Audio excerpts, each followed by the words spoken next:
하나님 아버지, 오늘 제가 하나님의 말씀을 읽고 묵상할 때 필요한 영의 양식을 주시기 위해 성령님께서 이 시간에 함께해 주시길 간구합니다. 예수님 이름으로 기도합니다. 아멘. 오늘 우리에게 주시는 하나님의 말씀입니다. 여호와께서 아론에게 이르시되 광야에 가서 모세를 맞으라 하시매 그가 가서 하나님의 산에서 모세를 만나 그에게 입맞추니 모세가 여호와께서 자기에게 분부하여 보내신 모든 말씀과 여호와께서 자기에게 명령하신 모든 이적을 아론에게 알리니라. 모세와 아론이 가서 이스라엘 자손의 모든 장로를 모으고 아론이 여호와께서 모세에게 이르신 모든 말씀을 전하고 그 백성 앞에서 이적을 행하니 백성이 믿으며 여호와께서 이스라엘 자손을 찾으시고 그들의 고난을 살피셨다 함을 듣고 머리 숙여 경배하였더라. 사랑하는 성도 여러분, 평안하셨습니까? 오늘도 주님께서 주시는 말씀과 함께 은혜로운 하루를 열어가시기 바랍니다. 오늘 우리에게 주실 하나님의 말씀은 출애굽기 4장 27절에서 31절 말씀입니다. 이제 할례 사건 이후에 모세가 애굽으로 향해서 떠납니다. 그 과정에 또 하나님께서는 아론에게 모세를 광야로 마중 나가라고 말씀하시고 나서 이제 아론은 모세를 영접합니다. 그가 비록 형이지만은 그 질서를 따라서 오히려 모세의 발에 입을 맞춥니다. 이것이 하나님의 교회 안에 있는 영적 질서입니다. 아름다운 것입니다. 그래서 두 사람은 이제 애굽으로 돌아옵니다. 그래서 장로들을 모아놓고 이스라엘 백성들과 함께 지금 모세에게 나타난 하나님과 또 모세를 통해서 말씀해 주신 모든 것들을 아론을 통해서 대변해서 다 얘기하게 합니다. 이 모든 얘기들을 다 듣고 나서 장로들과 이스라엘 백성들은 그 말을 듣고 하나님께 감사하고 하나님께 경배합니다. 모세를 받아들입니다. 그래서 이제 그들도 모세의 말대로 이제 출애굽해야겠다는 생각을 하게 된 것입니다. 우리가 이 성경 본문을 보면서 생각하는 것들이 있습니다. 지금 하나님께서는 지난번에 잠깐 말씀드렸지만은 모세가 40년간 미디안 광야에서 훈련받고 있을 때에 이스라엘 백성들은 애굽에서 고통 가운데 그것이 점점 심해져 가지고 그들 스스로도 이제는 애굽을 탈출해야겠다 하는 단순하게 고통의 신음소리가 아닌 그 고통이 이 애굽은 우리가 살 곳이 아니라는 그 마음에까지 이르게 만든 것입니다. 즉 구원을 이루기 위한 아구가 딱 맞아 떨어진 것입니다. 그럴 때에 하나님께서 모세를 그들에게 보낸 것입니다. 이것은 복음을 전하는 자에게, 말씀을 들고 가는 사람들에게 굉장히 중요한 의미가 있습니다. 우리가 어떤 말씀을 전할 때 무작정 전한다고 되는 것이 아닙니다.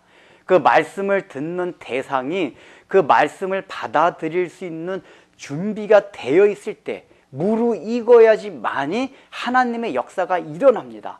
아무리 하나님께 많은 능력이 있고 우리가 설교 가운데 말씀 가운데 하나님 임재하신다 해도 듣는 상대방이 그 마음의 준비가 안 돼 있으면, 열려져 있지 않다면 절대로 복음을 받아들이지 않습니다.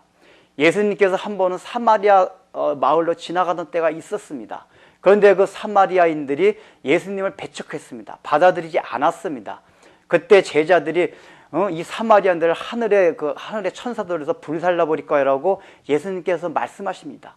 예수님께 제언을 합니다. 그때 예수님께서 놔두라고 합니다. 그러시면서 사마리아 마을을 그냥 피해서 다른 데로 돌아가십니다. 왜 그렇습니까? 그들에게 강제로 복음을 전하지 않으셨습니다. 예수님이 하나님의 아들이심에도 불구하고 복음을 전하지 않으신 것은 예수님이 전하셨어도 그들이 믿지 않았을 것이기 때문입니다. 이미 그들의 마음이 강팍하게 돼 있었고 복음을 받아들일 수 있는 마음의 자세가 전혀 안 돼 있었기 때문입니다. 그렇기 때문에 우리는 사실은 복음을 전하는 것은 무르익은 곳을 찾아가야 되는 것입니다. 그런데 어떻습니까? 우리가 그것을 알 수가 없습니다. 그래서 우리는 누구에게든지 또 어디에든지 가서 복음을 전해야만 합니다. 그러나 그때 무르익은 사람은 만나게 되면 복음이 바로 들어가게 돼 있습니다. 그러나 그것이 바로 부딪히면은 그건 무르익지 않은 것이요, 아직까지도 하나님을 받아들일 마음의 자세가 안 된 사람인 걸 알고 넘어가야만 합니다. 거기 때문에 시간을 너무 투자하거나 우리의 정력을 투자하면 안 된다는 얘기입니다. 왜냐하면 시간을 더 기다려야지만 하는 것입니다. 그러한 면에서 오늘날 우리가 복음을 전하는 것을 다시 한번 생각할 것이 있습니다. 우리는 어떻게 해서든지 교회에 데리고 와가지고 말씀을 듣게 합니다. 그 의도는 아름답고 좋고 귀한 것입니다. 그럼에도 불구하고 지금 많은 경우 교회에 들어온 사람들이 그 복음을 마음을 열고 제대로 듣지 않는 경우가 너무 많이 있습니다. 왜냐하면 복음을 들을 수 있는 마음의 자세라는 것은 지금 이스라엘 백성들이 그 고통 가운데서 정말 이 애굽은 우리가 살아갈 곳이 아니다 하는 절망과 절규 가운데 있은 심령이었습니다. 그때가 바로 모세가 가도 되는 그렇게 무르익는 때였습니다. 그러나 우리가 대부분 전도한다고 해가지고 교회에 데려온 사람들의 마음의 태도나 자세를 보면 그런 마음이 아닙니다. 지금 세상을 사랑하고 어떻게든지 세상에서 잘 살라고 하고 영적인 거나 하늘나라에 대해서 관심이 없는 사람들이 대부분입니다. 그런 사람들을 앉혀놓고 설교하고 또 우리가 복음을 전하려고 하다 보니까 설교 자체도 그런 복음적인 것보다는 그 사람들의 귀에 맞는 그런 말을 전하게 됩니다. 왜냐하면 그래야지 교회를 떠나지 않고 그나마 주일날 와서 설교를 들을 수가 있기 때문입니다. 그렇기 때문에 우리는 이 본문을 통해서 말씀을 전해도 듣지 않는 사람들에 대해서 너무 연연할 필요가 없습니다. 우린 최선을 다해서 말씀을 전하는 것은 사실입니다. 그럼에도 불구하고 말씀을 배척한 사람들은 무르익지 않았기 때문에 그냥 넘어가면 됩니다. 또 우리가 복음을 전할 때도 강제로 교회에 데리고 올 필요는 없습니다. 왜냐하면 우리가 정말 복음을 우리가 사람을 찾을 때에도 그 사람이 정말 영적인 것을 갈증하고 하나님의 나라를 갈망하고 이 세상에 대해서 이게 다가 아니다 하는 세상을 살아가면서 가난한 심령이 된 사람을 교회에 데려와야지만이 한번 말씀이 들어갈 때 그가 꼬꾸라지고 진정으로 회심 체험의 역사가 일어납니다. 그러나 우리는 오늘날 많은 교회를 인도하고 데려와도 교회 안에서 회심의 체험의 역사가 없습니다. 왜 그렇습니까? 무르익지 않았기 때문입니다. 이런 면에 있어서 우리가 좀 전도하거나 복음을 전하는 면에 있어서 좀 지혜롭게 또 하나님께서 말씀해 주신 대로 좀 마음의 담대함을 가지고 전할 필요가 있을 것 같습니다. 기도하겠습니다. 하나님 아버지, 이제 이스라엘 백성들은 모세가 하나님의 말씀을 들고 들어가도 그것을 맞이할 수 있는 마음의 준비가 되어 있었습니다. 그렇기 때문에 모세의 말을 받아들였던 것입니다.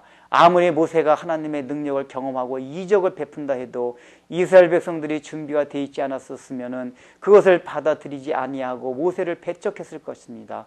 오늘날 우리가 하나님의 말씀을 가지고 전할 때에도 이런 것을 잘 생각하여서 그저 열심히 전하는 것뿐만 아니라 우리가 무르익지 않는 데 가서 전할 때 그것을 배척을 하면 되면 거기서 좌절하거나 실망하는 것이 아니라 그대로 넘어가며 늘 무르익은 자를 찾아다닐 수 있는 전도와 선교를 할 수 있는 지혜들을 허락하여 주옵소서. 그리하여서 하나님 아버지, 우리가 복음을 변질시켜서 전하는 것이 아니라 복음 그대로 전해도 늘 담대한 마음을 갖게 하여 주옵소서. 예수님의 이름으로 기도드립니다. 아멘.